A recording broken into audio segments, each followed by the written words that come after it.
예, 이번 큐브의 키워드는 누가라는 키워드를 가지고 왔습니다. 예, 동거남의 아이를 여행용 가방에 7시간 넘게 가둬서 숨지게 한 혐의로 기소된 40대 여성을 다 기억하시죠?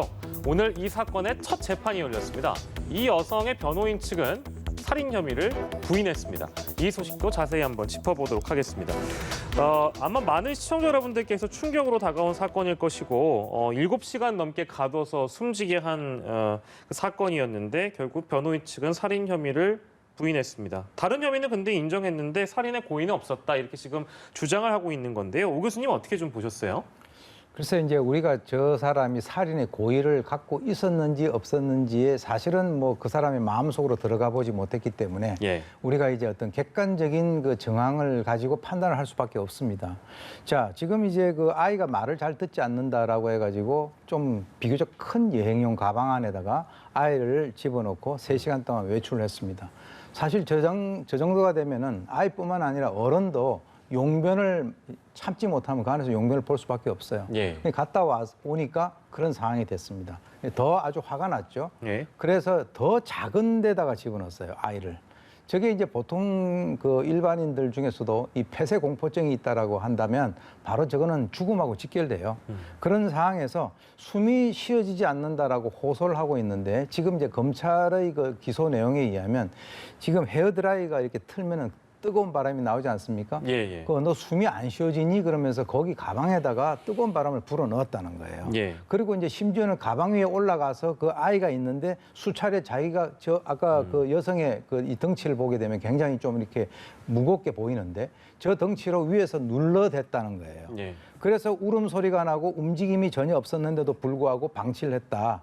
자, 여기서 살인의 고의가 있었는지 없었는지 여러 가지 어떤 그 과정을 통해서 정말 그것은 우리 그 상식적인 측면에서 우리 시청자들이 판단을 할 수 있지 않겠느냐 하는 그런 생각이 듭니다. 바로 이제 그 부분 때문에 그 검찰도 그러니까 그 이 A 씨라는 이 피의자가 피해 아동이 이렇게 하면 아마도 생명을 잃을지도 모른다라는 어떤 가능성을 충분히 예견할 수 있었기 때문에 아동 학대 치사가 아니라 살인 혐의를 적용했다 이렇게 볼 수도 있는 거잖아요. 어떻게 보십니까? 맞습니다. 저는 고의가 있다라고 보는 게 맞다고 보고요.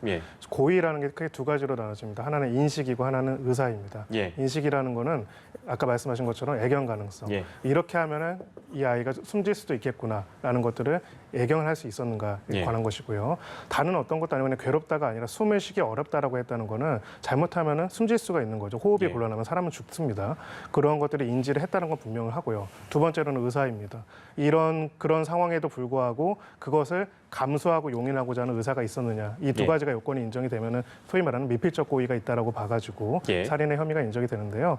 처음에는 이제 모든 사건에서 아동학대 치사로 일단은 다뤘었죠. 근데 내용을 보니까 이것은 단순하게 체벌을 하려다가 거기서 우연히 갑자기 사고로 죽은 그런 문제가 아니라 사실상 호흡곤란으로 죽을 수도 있는 상황인 걸 알면서도 그걸 계속 지속을 했고 결과적으로는 거의 죽기 직전에 이르러서야 이제 이것을 이제 신고해서 했다는 부분에 있어서는 살인의 미필적 고의가 있다라고 보고 기소가 된 것이고요.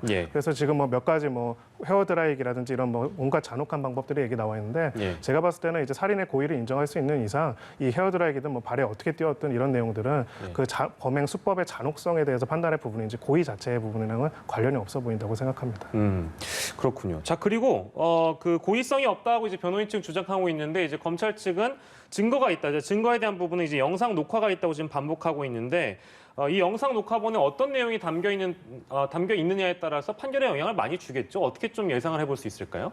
네, 당시에 이제 그 정확하게는 이 피해 아동이 어떤 상태인지, 어떤 상태였는지를 어떻게 인식할 수 있었는지 그 인식과 관련된 부분들이 영상에서 계속 드러날 것이고요. 그 전후의 행동들을 봤을 때는 충분히 그 살인이라는 결과를 용인할 만한 상황이었다는 것들을 영상을 통해서 추단할 것입니다. 아까 교수님께서 말씀하셨듯이 의사라는 것들은 내면에 있는 것이기 때문에 결국 외부의 객관적인 상황을 통해서 확인해 볼 수밖에 없고요. 근데 이 시간이 7시간이라는 게 참 어떻게 보면 정말 잔혹할 정도로 긴 시간 아닙니까? 그 시간 동안에 이제 그 왔다 갔다 하면서 하는 반응들도 간접적인 증거가 될 것이고요. 이런 부분에 대해서 어떤 심리 전문가들이 전문가 진술과 의견을 제시할 가능성도 있어 보입니다. 검찰 측과 변호인 측이 하나의 사실관계를 두고 다른 주장을 하고 있다는 점 저희가 좀 다뤄보고 있는데 이건 이제 별도의 얘기인데요.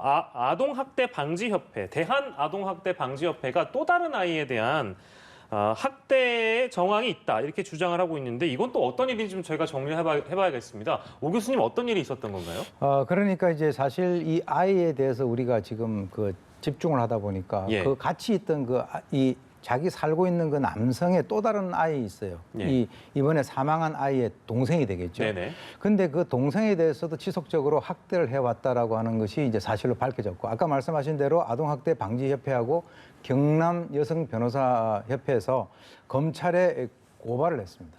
근데 그 내용이 뭐냐면 2018년 11월부터 2019년 4월까지 바로 그 해당되는 이 아동에 대해서 수시로 매질을 했다. 그런 것이 이제 밝혀졌고요.